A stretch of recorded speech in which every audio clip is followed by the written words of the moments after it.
الصلاة والسلام على رحمة للعالمين حبيبنا وحبيب رب العالمين خاتم الأنبياء والمرسلين امام الاولین والآخرین سید الرسل والنبیین سیدنا ومولانا ومأوانا وملجانا محمد وعلى آله الطيبين الطاهرين وعلى صحابته الصديقين الصادقين وعلى كل من تبعهم بإحسان إلى يوم الدين أما بعد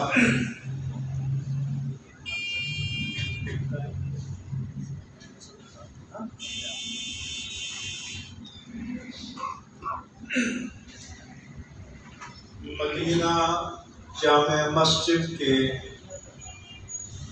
خطیب محترم علامہ محمد زاہد صاحب اس جامع مسجد کی انتظامیہ کے معزز عہدیداران، ذمہ داران، اراکین و مصلیان، اس مجلس میں موجود جملہ قابل احترام علماء کرام، علامہ قاری محمد شریف صاحب اور دیگر علماء کرام جن کے نام مجھے مستحضر نہیں ہیں، معززین علاقہ اور تمام حاضرین مجلس، بالخصوص نوجوانان گرامی، السلام علیکم ورحمۃ اللہ وبرکاتہ۔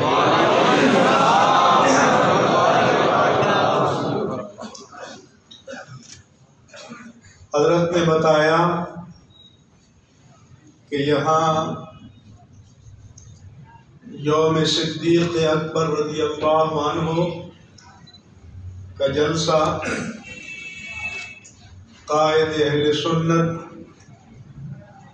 قائد ملت اسلامیہ علامہ شاہ احمد نورانی صدیقی رحمہ اللہ تعالی کی روایت ہے، تو سب سے پہلے میں دعا کرتا ہوں یا رب العالمین جناب صدیق اکبر رضی اللہ عنہ کے وسیلے سے ان کے درجات کو اپنی بارگاہ میں اور بلند فرمائے۔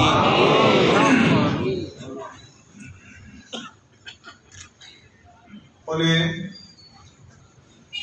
اپنے حبیب مکرم صلی اللہ علیہ وآلہ وسلم کی مزید قربتیں، محبتیں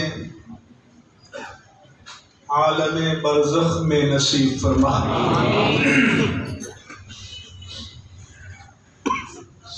میں اس موضوع پر بھی بات کروں گا، لیکن کچھ اصولی مسائل بھی آپ کے گوش گزار کروں گا، اور خاص طور پر جوانوں اور نوجوانوں سے کہوں گا کہ وہ میری باتوں کو توجہ سے سنیں۔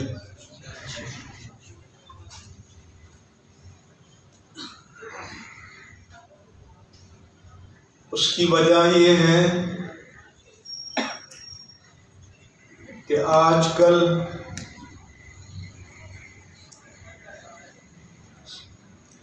دام ہم رنگ زمیں بچھا کر، دام کہتے ہیں جال کو، کہ شکاری جب شکار کرتا ہے تو جانوروں کو اور پرندوں کو پھنسانے کے لیے زمین میں جال بچھاتا ہے، اور وہ زمینی رنگ کا ہوتا ہے، مٹیالے رنگ کا، خاکستری رنگ کا، تاکہ دیکھنے والے کو پتہ نہ چلے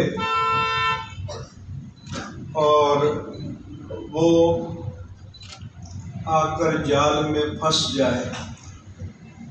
اس کو فوجی زبان میں کیموفلاج کرنا کہتے ہیں۔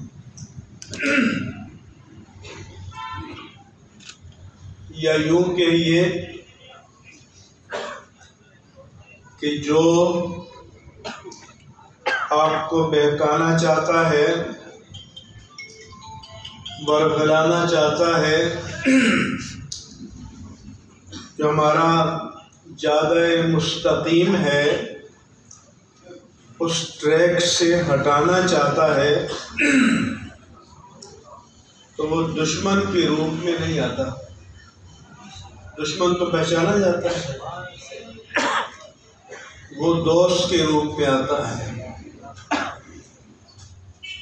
ہمدرد کے روپ میں آتا ہے۔ اس کو انگریزی میں ویل وشر کہتے ہیں، اردو میں بہی خواہ کہتے ہیں، کہ میں آپ کا بھلا چاہتا ہوں۔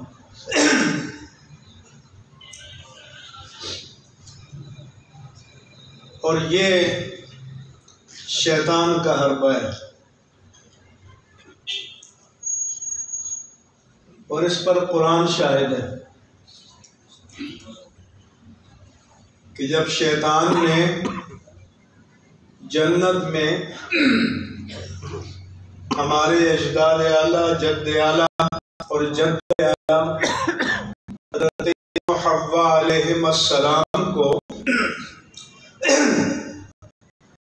بہکانا چاہا، تو وہ ہمدرد کے روپ میں آیا اور کہا کہ ما نہاکما عن تلک الشجرۃ الا ان تکونا ملکین، کہ آپ کو جو اس خاص درخت کے قریب جانے سے روکا گیا ہے، آپ کو جو آرڈر جاری ہوا ہے کہ وَلَا تَقْرَبَا هَٰذِهِ الشَّجَرَةَ، اس درخت کے قریب نہ جانا، تو آپ کو پتہ ہے کیوں روکا گیا؟ تاکہ اسے کھا کر آپ فرشتے بن جائیں گے، آپ کو دائمی زندگی مل جائے گی، اس لیے روکا گیا۔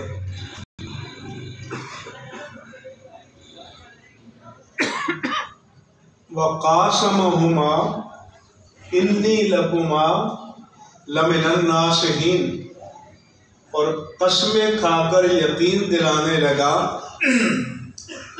کہ یہ بات میں آپ کی خیرخواہی میں کہہ رہا ہوں، میں تو آپ کا بھلا چاہتا ہوں، آپ کی خیرخواہی چاہتا ہوں۔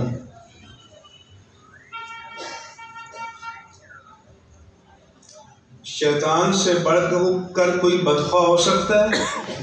بولو یہ تو اللہ نے فرمایا کہ ان الشیطان لکم عدو مبین، لیکن اس نے بھی جب وار کرنا چاہا تو خیر خواہ کے روپ میں آیا، ہمدرد کے روپ میں آیا۔ اس کو مارے آستین بھی کہتے ہیں، آستین کا سام۔ تو حربہ شیطان کا ہی چل رہا ہے۔ تو آج بھی جو آپ کو اہل سنت و جماعت سے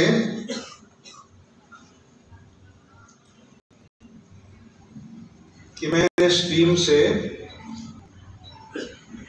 ڈیویٹ کرنا چاہتے ہیں، ہٹانا چاہتے ہیں، تو ہمدرد کے روپ میں۔ اس لیے ان چالوں کو سمجھنا ضروری ہے۔ یہ پہلا نقطہ سمجھ میں آ گیا۔ اس کے بعد دوسرا نقطہ سمجھیں۔ یہ جو ہمارا دین ہے، یہ جو ہمارا اسلام ہے، جو ہمارا مذہب ہے، یہ پیچھے سے آیا ہے یا آگے سے آیا ہے؟ بولو۔ اگر ہم سائنس جاننا چاہیں گے، ٹیکنالوجی جاننا چاہیں گے، جدید فنون کو جاننا چاہیں گے تو آگے کی طرف دیکھیں گے، اور دین کو جاننا چاہیں گے تو زور سے بولو، دین کو جاننا چاہیں گے تو پیچھے کی طرف۔ پیچھے کہاں؟ جہاں سے دین چلا ہے، جہاں سے دین کہاں سے چلا ہے؟ ذات پاک مصطفیٰ سے چلا ہے۔ سبحان اللہ۔ بات سمجھ میں آ رہی ہے؟ تو پھر ہمیں پیچھے دیکھنا ہوگا۔ اس کو ہمارے مذہب کی زبان میں نقل کہتے ہیں۔ نقل سے مراد یہ کاپی کرنا نہیں ہے جو بچے ہال میں کرتے ہیں۔ نقل سے مراد روایت، نریشن، ٹریڈیشن، کہ یہ بات کہاں سے چلی ہے، اس کی اصل کیا ہے، اور اس کا رشتہ اصل سے قائم ہے یا نہیں ہے۔ تو دین کا مدار کس پر ہے؟ نقل پر ہے۔ دین کا مدار کس پر ہے؟ روایت پر ہے۔ دین کا مدار کس پر ہے؟ قرآن و حدیث پر ہے۔ ان میں سے کوئی عقلی چیز ہے؟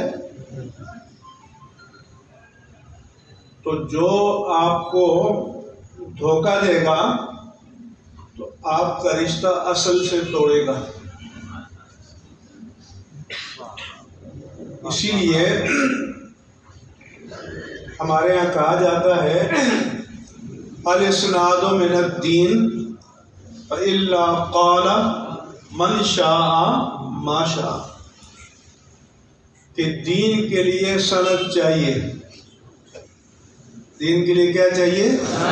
سند چاہیے۔ اگر سند کی پابندی اٹھا لیں تو پھر جس کے جو جی میں آئے بدکا پھرے گا، پھر دین بادشاہ اطفال بن جائے گا۔ تو اس لیے سند چاہیے۔ سند کس کی چاہیے؟ اللہ کے رسول۔ اس لیے آپ کی یونیورسٹیوں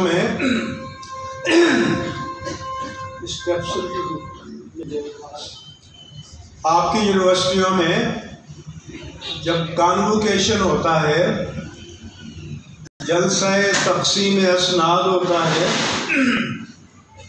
تو میں تو روز کراچی یونیورسٹی کے سامنے سے گزرتا ہوں تو طلباء کا باہر مطالبہ لکھا ہوتا ہے ہمیں ڈگری نہیں روزگار چاہیے، اس لیے کہ یونیورسٹی کی ڈگری، یونیورسٹی کی سند گلے میں لٹکائیں گے، روزگار کا اشتہار ہوگا، اگر مل گیا تو سند کام آ گئی، نہ ملا تو اس کاغذ کو کوئی خریدتا ہے؟ کوئی قیمت ہے؟ لیکن ہمارے مدارس میں بھی سند دی جاتی ہے،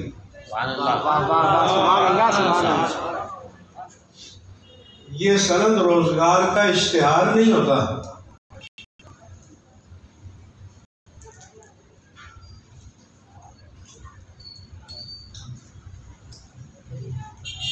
یہ سند کیا ہوتی ہے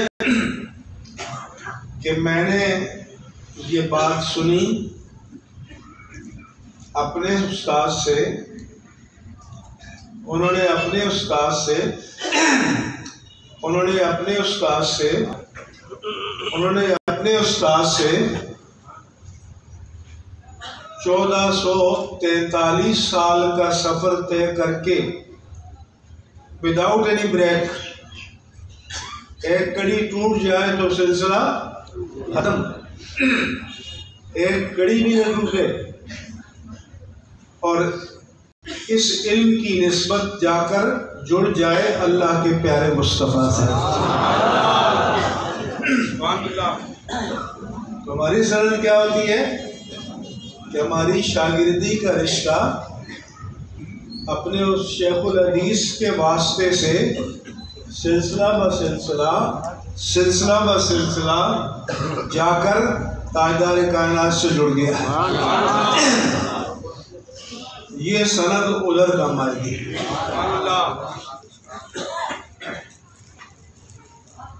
اس لیے اگلے جڑ کو کاٹنا چاہتے ہیں۔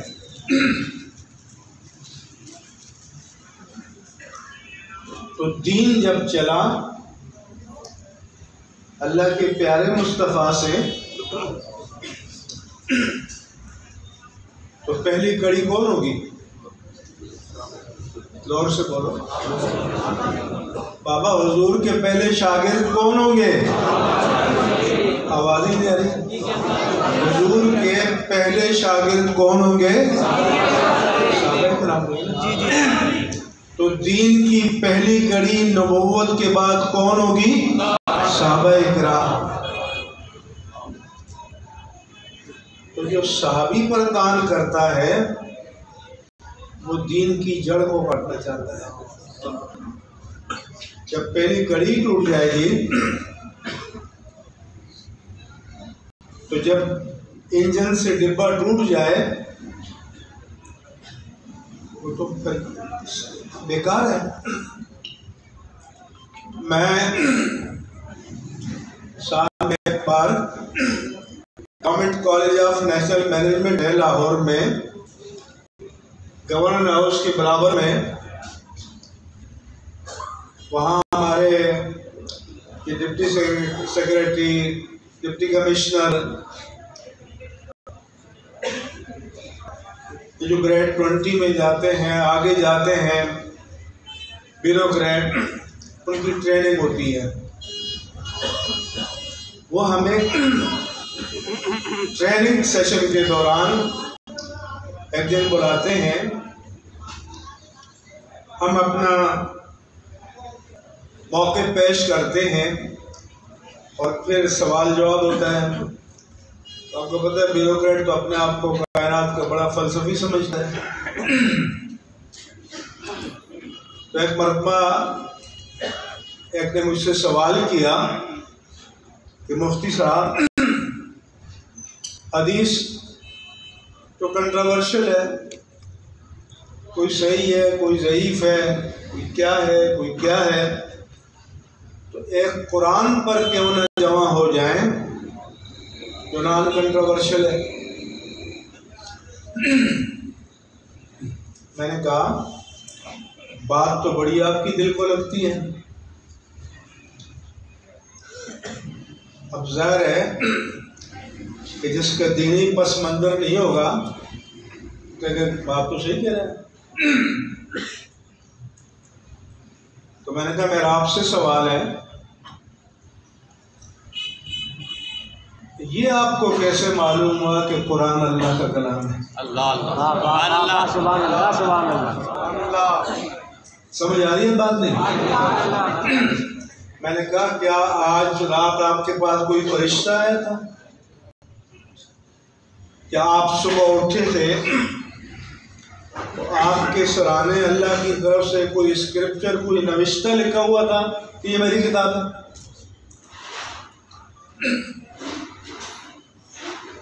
تو چپ۔ تو میں نے کہا کہ اگر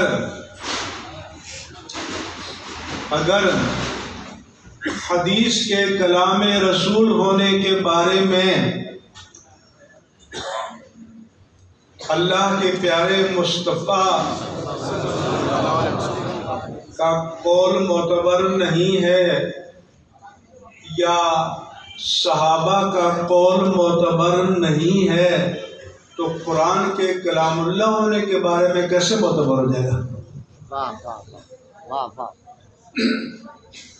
کیوں کہ جن صحابہ نے حضور سے سن کر ہمیں بتایا کہ یہ حدیث پاک مصطفیٰ ہے، انہوں نے سن کر ہمیں بتایا کہ یہ کلام خدا ہے۔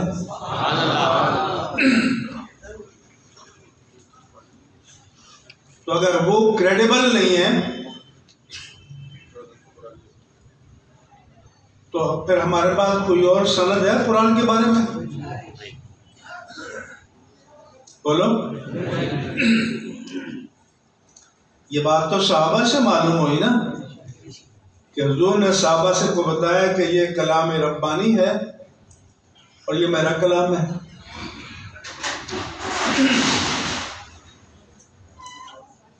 ایک حدیث پاک میں ہے،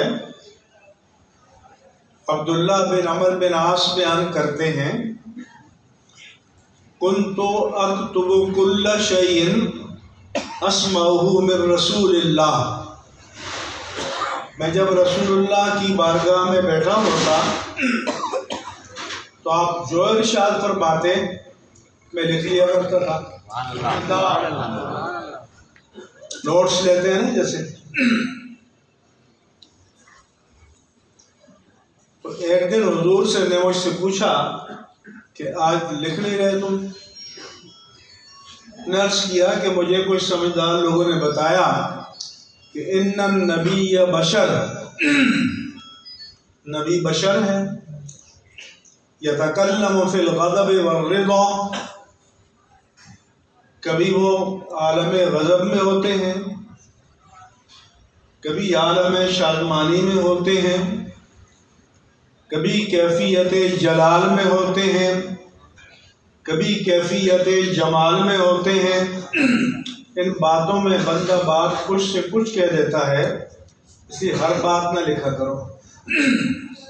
میرے آقا و مولا صلی اللہ علیہ وآلہ وسلم نے فرمایا کہ جو کچھ میں کہوں لکھ لیا کرو۔ آپ نے فاشارہ بِإِصْبِعِهِ إِلَىٰ فِيهِ، اپنی انگشت مبارک سے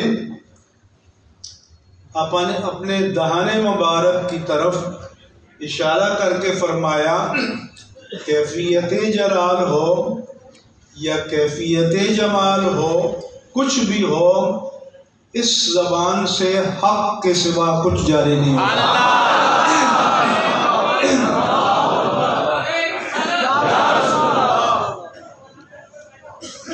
اس لیے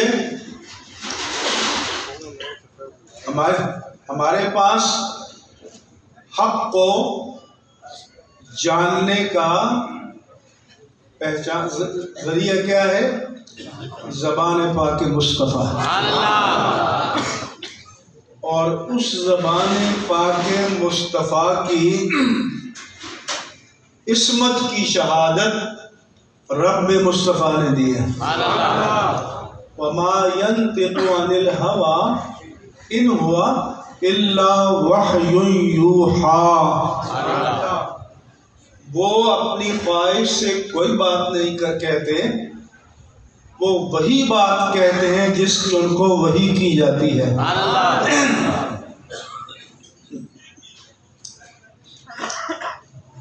تو اس لیے حضور سے صحابہ نے سنا اور صحابہ کرام سے سلسلہ بسلسلہ دین ہم تک پہنچا۔ جیسے جو ہمارے یہاں کے لبرل ہیں وہ گالی تو دین کو دینا چاہتے ہیں، لیکن دین کو ڈائریکٹ ٹارگٹ نہیں کر سکتے کہ یہ عمل کے اعتبار سے یہ قوم کتنی ہی گئی گزری کیوں نہ ہو، لیکن عشق خدا اور عشق مصطفیٰ کے اعتبار سے اس کے جواب نہیں ہے، تو برداشت نہیں کرے گی، تو پھر ملا کو گالی دیتے ہیں۔ اپنی بڑاس نکالنے کے لیے ملا کو نشانہ بناتے ہیں، اور آج ہمارے دین کو متنازع بنانے کے لیے صحابی کو نشانہ بناتے ہیں۔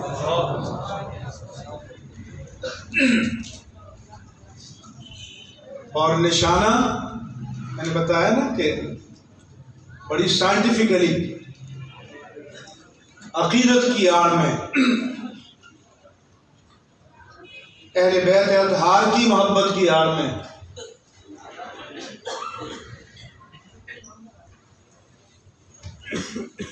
تو کوئی اللہ کی حمد بیان کرے تو کسی مسلمان کو تکلیف ہے؟ زور سے بولو۔ کوئی اللہ کے رسول کی شان بیان کرے تو کسی مسلمان کو تکلیف ہے؟ کوئی آپ کے اہل بیت اطہار کی شان بیان کرے تو کسی مسلمان کو تکلیف ہے؟ کوئی امہات المومنین کی شان بیان کرے تو کسی مسلمان کو تکلیف ہے؟ کوئی اصحاب رسول کی شان بیان کرے تو مسلمان کو تکلیف ہے؟ کوئی اولیاء کرام کی شان بیان کرے تو مسلمان کو تکلیف ہے؟ نہیں ہے، لیکن پابند کیا ہے کہ شان شریعت کی حدود میں بیان کرو گے، مگر اللہ کے رسول نے اپنے بارے میں فرمایا لا تطرونی کما اطرت النصارى، خبردار جیسے نصارہ نے عیسیٰ ابن مریم علیہ السلام کی شان میں اس حد تک مبالغہ کیا کہ انہیں اللہ کا بیٹا بنا دیا، تو حضور نے فرمایا کہ میرے بارے میں اس کی اجازت نہیں ہے۔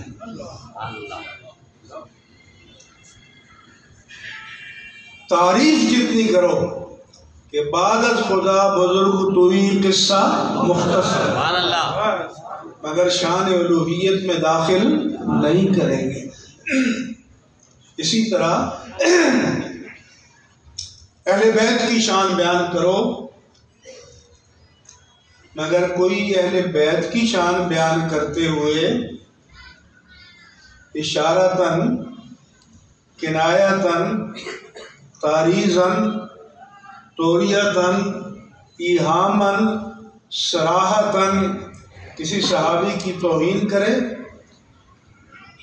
تو وہ اہل سنت میں سے صحابی کی توہین کرنے والا اہل سنت میں سے اب کوئی بھی ہو،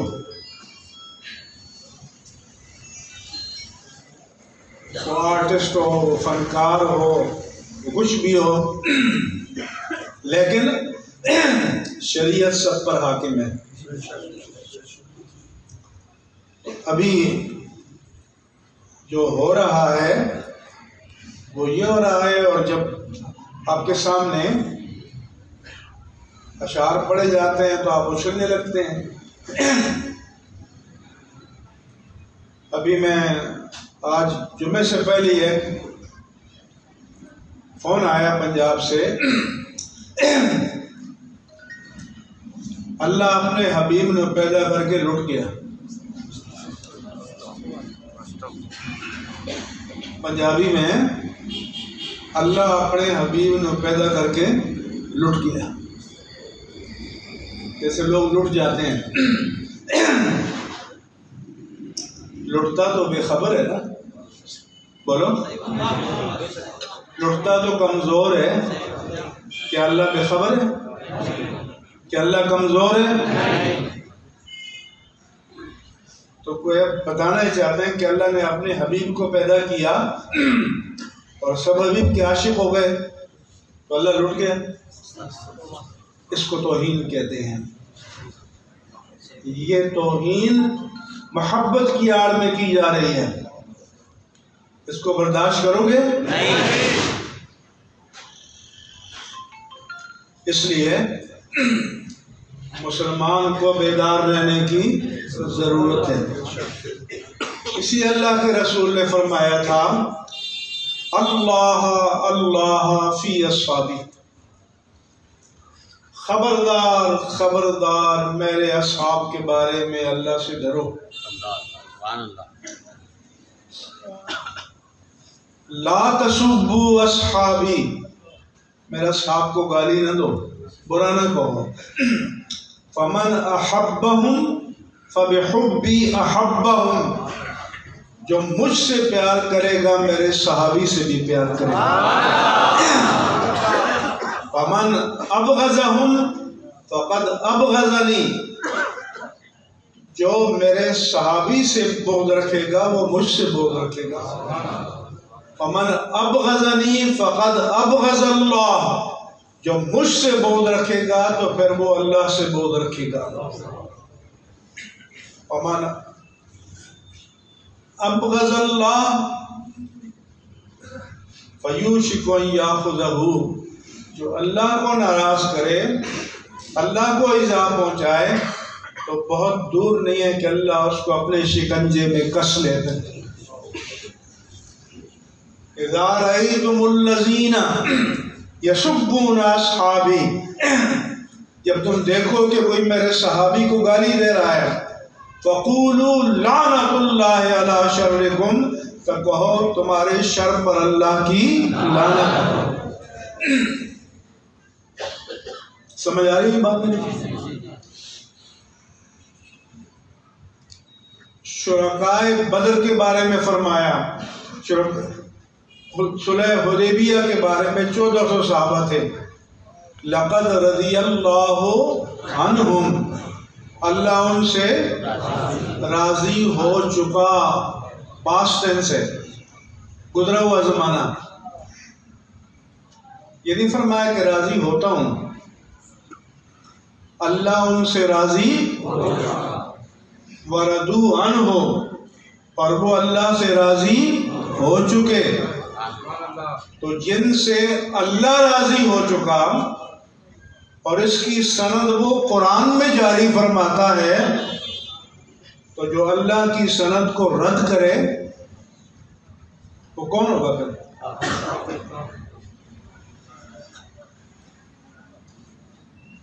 جب اللہ کے رسول بدر کی رات کو کہیں، لمبی دعائیں مانگی آپ نے، یہاں تک کہ اس کو عریش بدر کہتے ہیں، آپ نے اونچائی پر اپنے لیے ایک چھپر بنوایا تاکہ پورے لشکر اور فیلڈ وار کا معائنہ کریں، آپ کے سامنے رہے۔ آج تو جنرلوں کی آپریشن پوسٹ بہت پیچھے ہوتی ہے، مگر جس پر کائنات کے سارے جنرل قربان ہو جائیں، ان کی پوسٹ، آپریشن پوسٹ سب سے نمایاں تھی، میدان میں تھی۔ تو آپ دعا کرتے کرتے آپ کے شان مبارک سے چادر گر گئی۔ جناب صدیق اکبر نے فرمایا کہ یا رسول اللہ بس کیجیے، آپ نے تو حد کر دی۔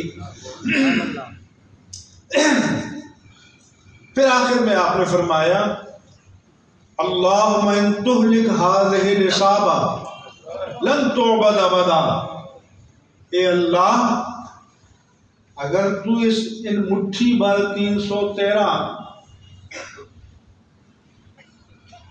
میرے صحابہ کو، مجاہدوں کو، میرا سارا سرمایہ اس آسمان کے نیچے آج کی رات حق کی حفاظت کا سارا سرمایہ 313 افراد پر مشتمل ہے، اگر تو انہیں شہید کر دے گا، تو انہیں ہلاک فرما دے گا تو لن تعبد ابدا، پھر اس زمین پر کبھی تیری عبادت نہیں ہوگی۔ وہ جو گر گرا کر دعائیں مانگ رہے تھے وہ مقام نیاز تھا، اور جب یہ آپ نے فرمایا تو یہ مقام ناز تھا کہ میرا جو سرمایہ تھا وہ تو میں لے کر آ گیا، میدان میں لے آیا ہوں، سارا کفر مقابل ہے۔ تو حضور کے فرمان کا مطلب سمجھے نا کہ تب سے لے کر آج تک اس زمین پر جو اللہ کی عبادت کی گئی ہے اور آج جو ہو رہی ہے اور آج سے لے کر قیامت تک جو ہوگی، یہ صدقہ ہے 313 شہداء بدر کا۔ اس لیے ان کے بارے میں اللہ نے فرمایا اعملوا ما شئتم قد غفرت لکم، تم جو چاہو کرو میں نے تمہیں بخش دیا۔ یہ بھی پاسٹ ٹینس ہے، یہ نہیں فرمایا کہ دیکھوں گا، قد غفرت لکم، میں نے تمہیں بخش دیا ہے۔ تو ذرا بتاؤ کہ جس کی بخشش کا اللہ فیصلہ کرے تو وہ کبھی بہک سکتا ہے؟ کبھی بھٹک سکتا ہے؟ تو جو ان 313 میں سے کسی کے بارے میں شک کرے تو وہ اللہ کے رسول کی زبان پر شک کر رہا ہے۔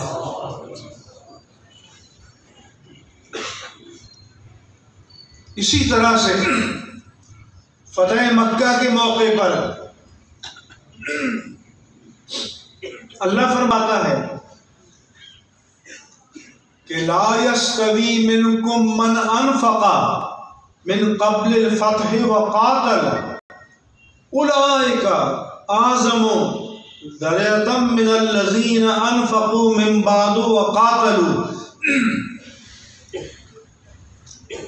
فرمایا کہ جنہوں نے فتح مکہ سے پہلے اللہ کی راہ میں مال خرچ کیا اور جہاد کیا، بعد میں مال خرچ کرنے والے اور جہاد کرنے والے ان کے برابر نہیں ہو سکتے۔ اب اللہ کو پتا تھا کہ اگر بات اتنی کہہ دی جائے گی تو کچھ دشمنان صحابہ بغلے بجائیں گے، تو رب نے ان کا اسی وقت رد کر دیا کہ وَكُلًّا وَعَدَ اللَّهُ الْحُسْنَى، اور یاد رکھو کہ پہلے والے ہوں یا بعد والے ہوں، میں نے سب کے لیے جنت کا وعدہ کر رکھا ہے۔ سمجھ آ رہی؟ اس لیے صحابہ کے مقام کو جاننا ضروری ہے۔ وہ دین کی سند ہیں، دین کی اتھارٹی ہیں، وہ دین کی بنیاد ہیں۔ نبوت کے بعد دین ان سے چلا ہے، اور نبوت کے بعد دین کو انہوں نے کائنات میں غالب کیا ہے۔ اس لیے ہم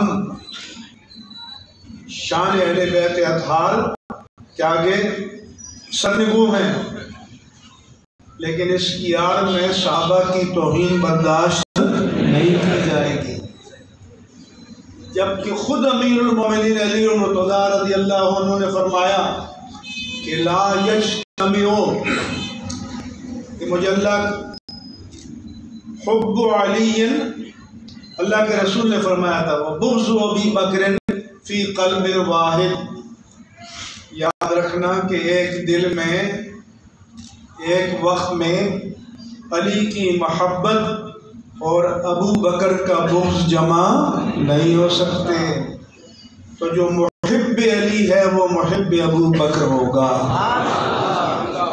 اور جو محب ابو بکر ہے وہ محب علی ہوگا۔ یہ بات بھی آپ کو پلے باندھنی ہوگی، دین کو سمجھنا ہوگا۔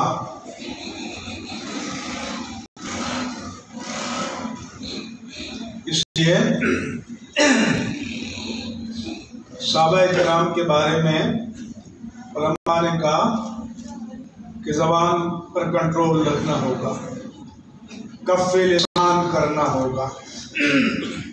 ان صحابہ کی آپس میں درجہ بندی موجود ہے، جیسے سارے نبیوں کے رتبے بڑے ہیں مگر میرے آقا کا منصب جدا ہے۔ یہ نہیں فرمایا کہ کسی نبی کا مرتبہ کم ہے،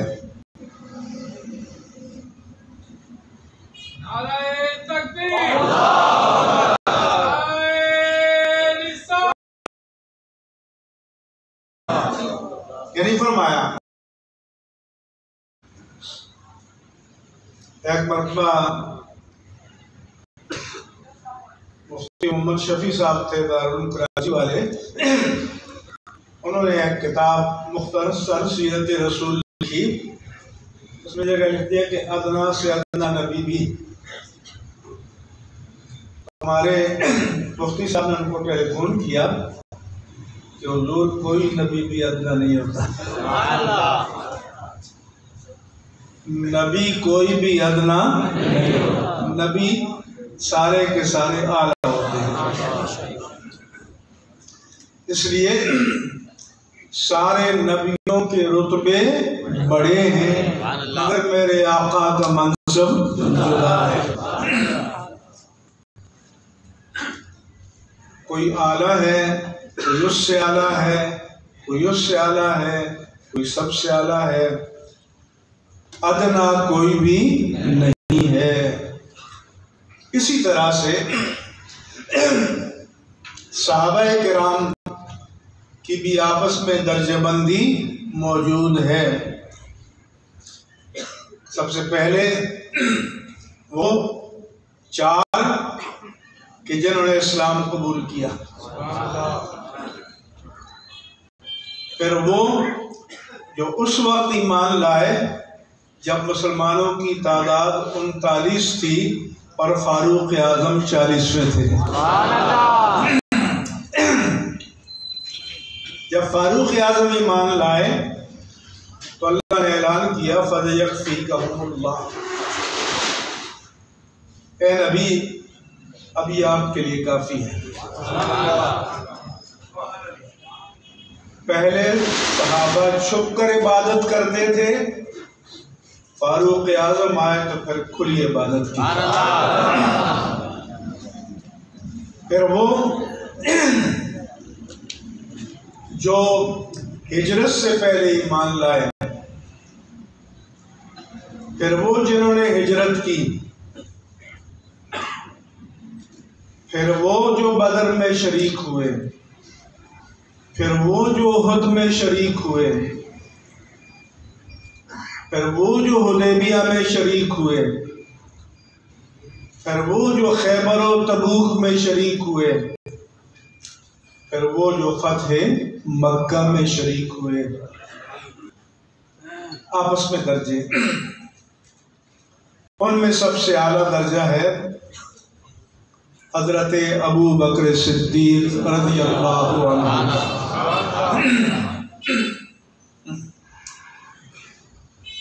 اور ہجرت کی رات اللہ کے رسول نے مکے والوں کی امانتوں کی حفاظت کے لیے کس کو امین بنایا؟ غور سے بولو۔ حضرت علی المرتضی رضی اللہ عنہ کو کہ صبح تم مکے والوں کی امانتیں لوٹا دینا،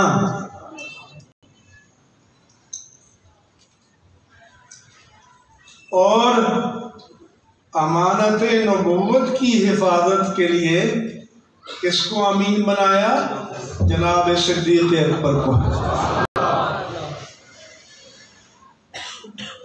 کون تھا؟ سفر غار ثور میں کون تھا؟ تو فرمایا کہ ثانی اثنین اذ ہما فی الغار الا تنصروہ فقد نصرہ اللہ، اگر تم مدد نہیں کرو گے ان کی تو اللہ تو مدد کا فیصلہ فرما چکا ہے۔ اذ اخرجہ الذین کفروا،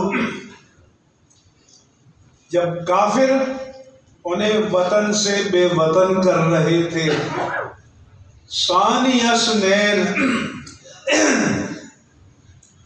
ایک آیت میں 7 مرتبہ صدیق اکبر کا ذکر آیا۔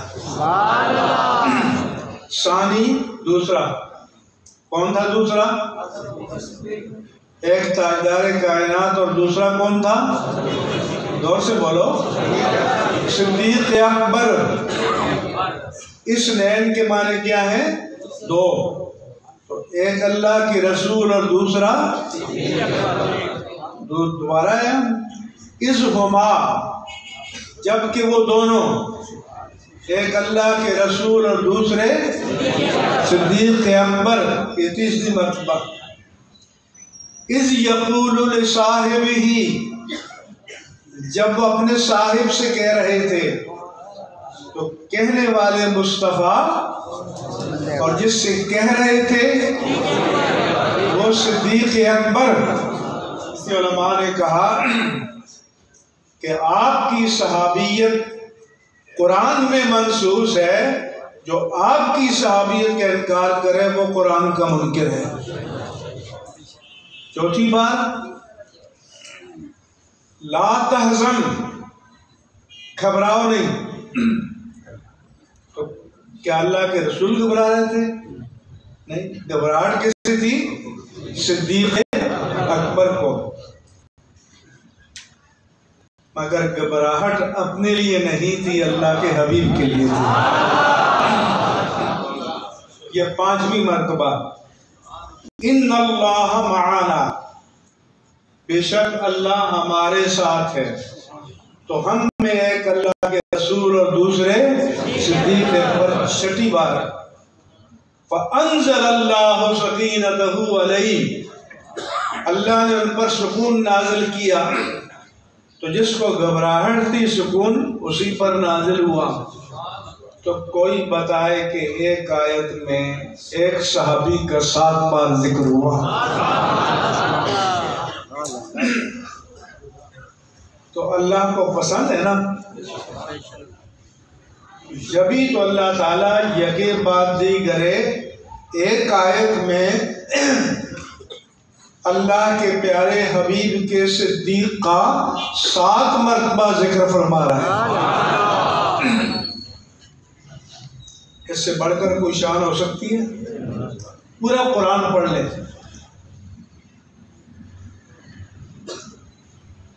اس لیے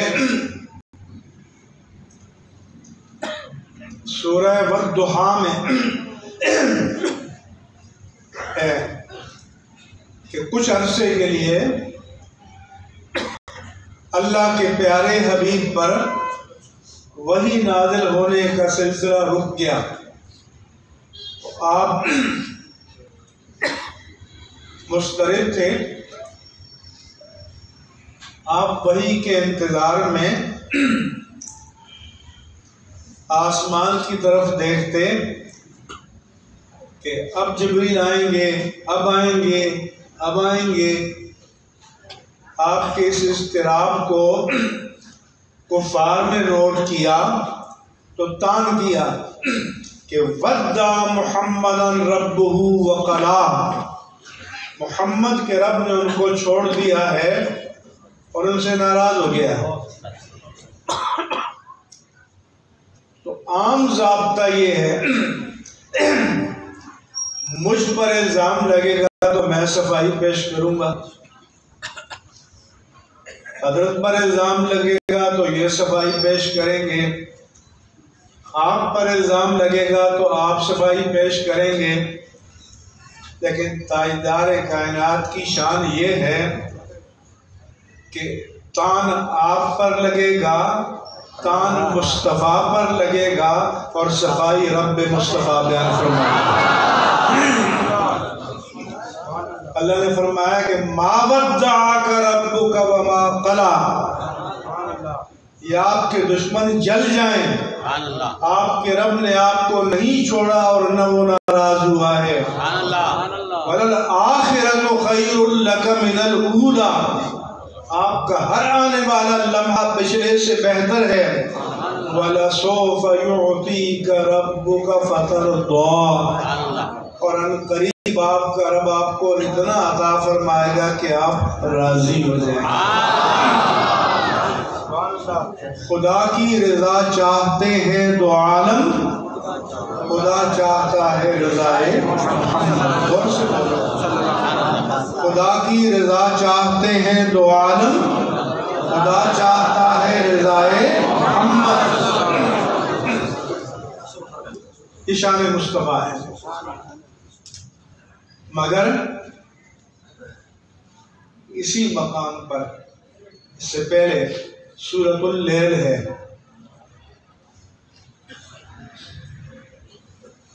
اس میں یہ ہے کہ جناب صدیق اکبر نے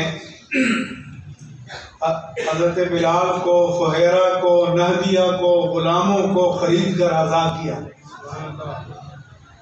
تو کفار نے تان کیا کہ ہو نہ ہو بلال کا کوئی ان پر احسان ہوگا جس کا بدلہ چکایا ہے۔ تو جواب تو آپ کو دینا چاہیے تھا نا، تان ہے صدیق اکبر پر اور جواب دے رہا ہے رب مصطفیٰ۔ فرمایا وَيَسْتَيُجَنَّبُهَا الْأَتْقَى، اس جہنم کی آگ سے وہ سب سے بڑا متقی بچ رہے گا۔ الَّذِي يُؤْتِي مَالَهُ يَتَزَكَّى، جو اپنا مال اللہ کی راہ میں اس لیے خرچ کرتا ہے تاکہ اس کا قلب پاک ہو جائے۔ وَمَا لِأَحَدٍ عِنْدَهُ مِن نِعْمَةٍ تُجْزَى، اس پر کسی کے احسان نہیں ہے کہ مال خرچ کر کے بدلہ چکا رہا ہو۔ وَلَسَوْفَ يَرْضَىٰ، اور جس رب کی رضا کے لیے مال خرچ کر رہے ہیں وہ ان قریب ان سے راضی ہو جائے گا۔ اپنے مصطفیٰ کے لیے فرمایا کہ وَلَسَوْفَ يُعْطِيكَ رَبُّكَ فَتَرْضَىٰ، اور صدیق اکبر کے لیے فرمایا کہ وَلَسَوْفَ يَرْضَىٰ، یہ مقام صدیق ہے۔ اور جب یہ تو ہے کہ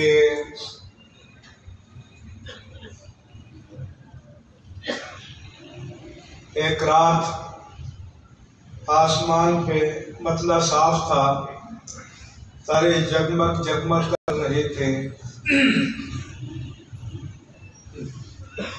جناب ام المومنین سیدہ عائشہ صدیقہ رضی اللہ عنہ نے پوچھا کہ یا رسول اللہ،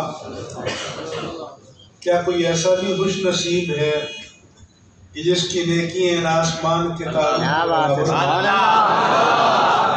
اللہ کے رسول نے فرمایا کہ وہ صدیق اکبر ہے۔ اور میں کہتا ہوں، اس لیے تو ہے نا کہ سب کے ایمان کو ایک پلڑے میں رکھ کر ابو بکر کی ایمان کے ساتھ تولا گیا تو رجح وہ پلڑا بھاری نکلا۔ اس لیے ہم کہتے ہیں کہ سب کی سب نیکیاں ایک طرف اور جناب صدیق کے غار ثور کی 3 راتیں ایک طرف۔ نعرہ تکبیر، نعرہ رسالت، گلی گلی نگر نگر۔ 3 دن اور 3 راتیں ایسی گزری کہ رخ مصطفیٰ تھا اور نگاہ صدیق تھی، یہ چشم فلک بھی ان کے شریک نہیں تھی۔ تو جس نے تنہا ان سارے جلووں کو اپنی نگاہوں میں جذب کیا ہو، ان نگاہوں کی عظمت کو کوئی پا سکتا ہے؟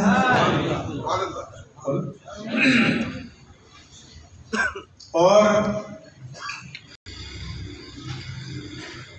اس لیے اللہ کے رسول نے سفر ہجرت میں اعتماد کیا تو کس پر کیا؟ جناب صدیق اکبر پر۔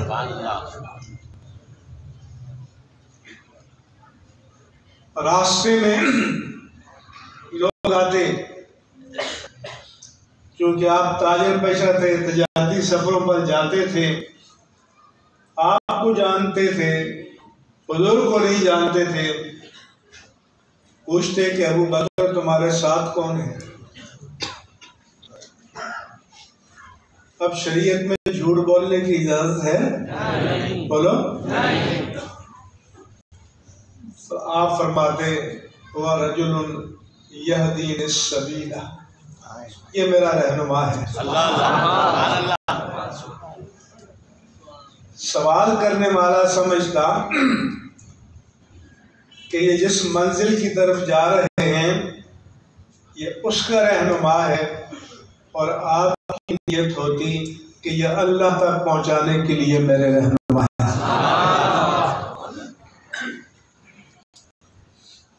اور آپ جانتے ہیں کہ سفر میں، حضر میں، بزم میں، رزم میں، جلوت میں، خلوت میں کوئی لمحہ نہیں کہ جناب صدیق اکبر نے رفاقت مصطفیٰ کا حق نہ ادا کیا ہو۔ آج قبر انور میں بھی حضور کے قدموں میں آرام فرمایا۔ حضور کی قبر انور کہ جہاں قدم ہے وہاں جناب صدیق اکبر کا سر ہے۔ تو کسی نے کہا تھا کہ ان کی چوکھٹ پہ سر رکھا ہو تو آ بھی جائے اجل تو کہاں جا کے مر گئی، کہ موت کا اس سے بہترین وقت کون سا ہوگا کہ آستانہ مصطفیٰ ہو اور غلام کا سر ہو، مگر قیامت تک کے لیے اعزاز کسی کو ملا ہے تو جناب صدیق اکبر کو ملا۔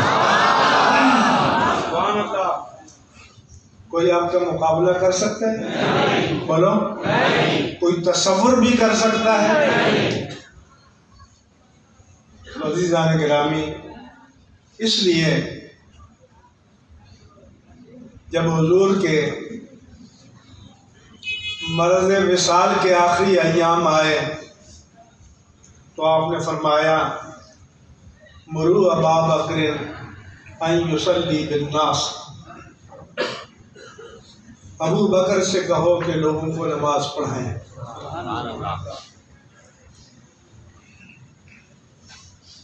جناب سیدہ عائشہ صدیقہ نے عرض کی یا رسول اللہ، وہ نرم دل ہیں، آپ کے مصلی پر کھڑے ہونے کی ہمت نہیں کریں گے، کسی اور سے کہہ دیں۔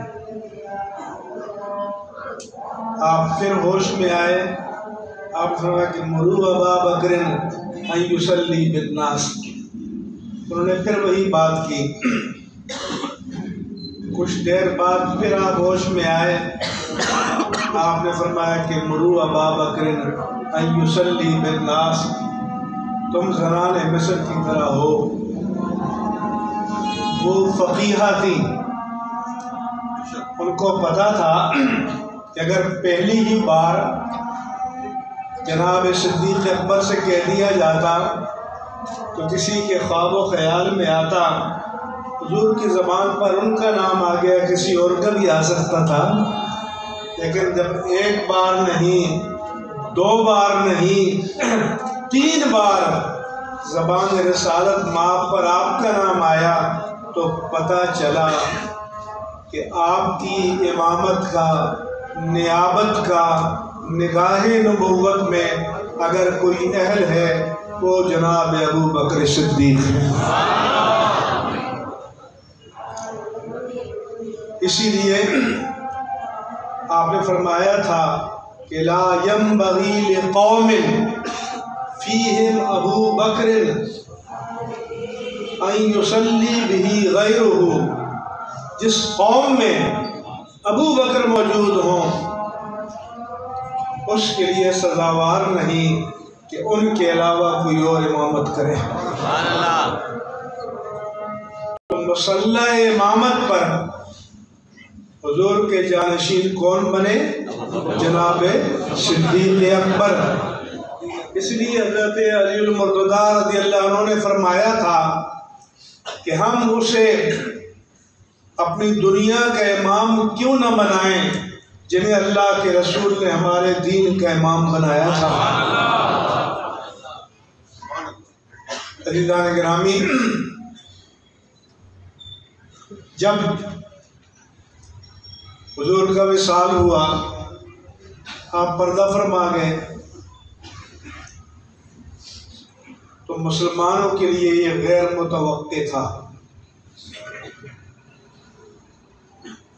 وہ سوچ نہیں سکتے تھے کہ حضور کی جدائی بھی آ سکتی ہے۔ جناب عمر فاروق نے تلوار لی اور کہا کہ جو یہ کہے کہ محمد وفات پا گئے ہیں میں اس کا سر قلم کر دوں گا۔ اتنے میں جناب صدیق اکبر آئے، آپ نے خطبہ ارشاد فرمایا، آپ نے فرمایا ومن کان یعبد محمدا فإن محمدا قد مات، جو محمد کی عبادت کرتا تھا تو وہ اللہ کے قانون کے مطابق پردہ فرما گئے ہیں۔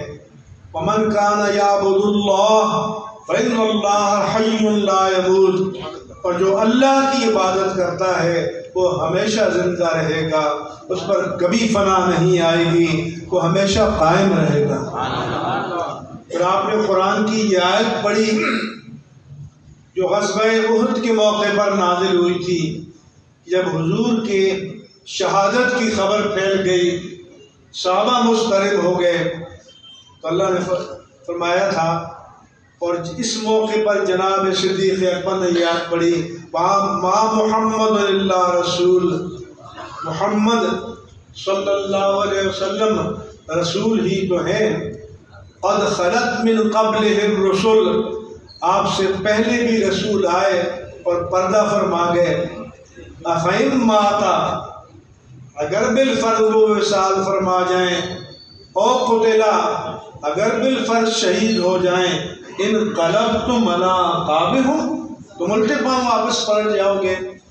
تو صحابہ نے کہا کہ ہمیں آج پتہ چلا کہ شاید یہ آیت آج ہی کے لیے نازل ہوئی تھی، اس لیے آپ پہلے خلیفہ بنے۔ بالاتفاق صحابہ کرام نے آپ کو خلیفہ بنایا، آپ کے ہاتھ پر بیعت کی، آپ مسجد نبوی میں آئے۔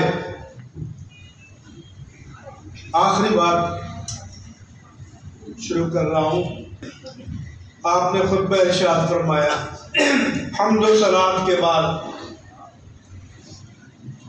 چند جملے ہیں، وہ تھا منشور خلافت صدیق اکبر۔ اور میں کہتا ہوں کہ آج بھی اگر دنیا کے تمام دساتیر کو ایک طرف رکھ دیا جائے اور منشور صدیقی کو دستور بنا لیا جائے تو انسانیت کی نجات کے لیے کافی ہے۔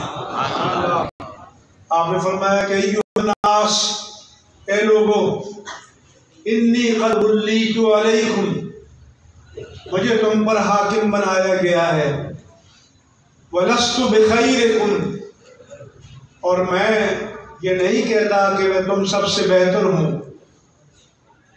ان احسنت فاعینونی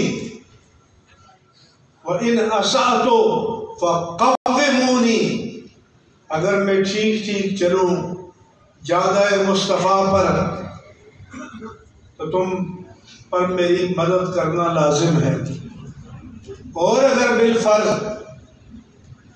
میں اس راستے سے ہٹ جاؤں تو تم مجھے سیدھا کر دو۔ انہوں نے تو ہٹنا نہیں تھا نا، لیکن اصول بتایا کہ اتھارٹی حاکم وقت نہیں ہے، اتھارٹی کون ہے؟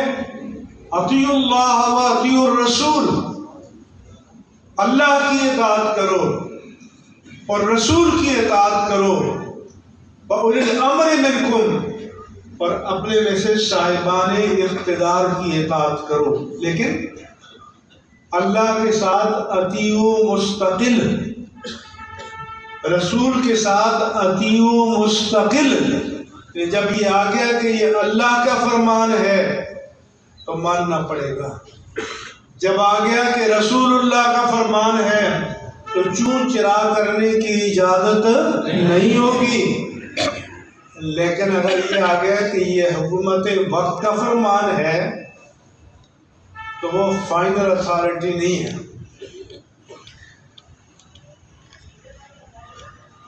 اس کو چیلنج کر سکتے ہیں۔ فَإِن تَنَازَعْتُمْ فِي شَيْءٍ، اگر تمہارا کسی بات میں حکومت وقت سے اور حاکم وقت سے اختلاف ہو جائے تو اتھارٹی نہ تم ہو، اتھارٹی نہ حاکم وقت ہے، اتھارٹی مصطفیٰ ہے اور رب مصطفیٰ ہے، اتھارٹی قرآن ہے اور سنت مصطفیٰ ہے۔ فَرُدُّوهُ إِلَى اللَّهِ وَالرَّسُولِ، معاملے کو لوٹا دو اللہ کی طرف اور رسول کی طرف۔ اس لیے ابھی ایک جج نے کہا،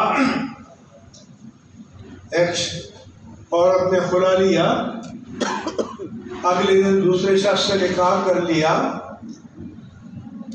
اور ہائی کورٹ نے جج نے فیصلہ دیا کہ یہ نکاح بے قاعدہ ہے، باطل نہیں ہے، کنٹینیو ہو سکتا ہے۔ تو ہم نے لکھا کہ ایسا نہیں ہو سکتا، تم قرآن کو چیلنج نہیں کر سکتے، کوئی صدر ہے، کوئی وزیر اعظم ہے، کوئی چیف جسٹس ہے، کچھ بھی ہے، اتھارٹی اللہ کا فرمان، اتھارٹی مصطفیٰ کا فرمان۔ تو اللہ نے قرآن میں فرمایا والمطلقات یتربصن بانفسہن ثلاثۃ قروء، غیر حاملہ عورت ہے اور طلاق دے دی ہے ثلاثۃ قروء، تو 3 ماہواریاں گزرنے تک وہ نکاح نہیں کر سکتی، عدت ہے۔ اور قرآن نے فرمایا کہ واللائی یئسن من المحیض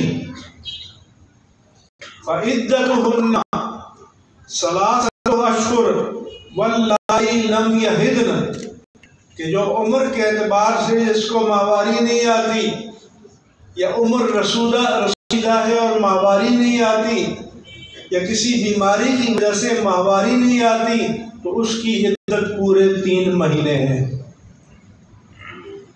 اور اللہ نے فرمایا کہ والذین یتوفون منکم وَيَذَرُونَ أَزْوَاجًا فَلْيَتَرَبَّصْنَ بِأَنفُسِهِنَّ أَرْبَعَةَ أَشْهُرٍ وَعَشْرًا، کہ کوئی عورت کا شوہر فوت ہو جائے تو وہ 4 ماہ اور 10 دن تک نکاح نہیں کر سکتی۔ اور قرآن نے فرمایا وَأُولُو الْأَحْمَالِ فَعِدَّتُهُنَّ أَن يَضَعْنَ حَمْلَهُنَّ، کوئی حاملہ عورت ہے تو اس کی عدت بچہ پیدا ہونے تک ہے۔ اگر طلاق کے اگلے دن پیدا ہو جائے تو عدت ختم، طلاق کے 10 دن بعد پیدا ہو جائے تو ختم، 3 مہینے بعد پیدا ہو تو ختم، 6 مہینے بعد پیدا ہو تو ختم، جب تک بچہ پیدا نہ ہو عدت جاری رہے گی۔ تو پھر بولو اللہ کے حکم کو مانیں گے یا جج کو؟ اللہ کے حکم کو۔ یہ اصول جناب صدیق اکبر نے بتایا، یہ اصول قرآن نے بتایا۔ پھر آپ نے فرمایا الضعیف الصدق امانہ والکذب خیانہ، سچائی امانت ہے، جھوٹ خیانت ہے۔ الضعیف منکم قوی عندی حتی اضیح علیہ حقہ انشاءاللہ، تم میں سے جو کمزور ہے، عاجز ہے، بے بس ہے، بے آسرا ہے، وہ میرے نزدیک طاقتور ہے، تا وقت کہ میں ظالم سے اس کا حق چھین کر اس کو دے نہ دوں۔ وَالْقَوِيُّ فِيكُمْ ضَعِيفٌ عِنْدِي حَتَّى آخُذَ مِنْهُ الْحَقَّ انشاءاللہ، تم میں سے جو طاقتور ہے، صاحب اقتدار ہے، صاحب رسوخ ہے، صاحب دولت ہے، جتھے والا ہے، دادا گیر ہے، رسہ گیر ہے، بدماش ہے، جناب صدیق اکبر نے فرمایا کہ میرے نزدیک کمزور ہے، تا وقت کہ میں اس سے مظلوم کا حق چھین کر اسے لوٹا نہ دوں۔ اب مجھے بتاؤ ان 2 جملوں میں جو فرائض خلافت بیان کیے، اگر کوئی اس پر پورا نہیں اترتا تو وہ حاکم بننے کا اہل ہے؟ زور سے بولو۔ جو مظلوم کی دستگیری نہیں کرتا، جو ظالم کے ہاتھ کو جھٹکتا نہیں ہے، وہ حاکم بننے کا اہل ہے؟ تو پلٹ جاؤ صدیق اکبر کی طرف۔ اگر امن چاہیے، عافیت چاہیے، سلامتی چاہیے، انصاف چاہیے، تو پکڑ لو دامن صدیق اکبر کو۔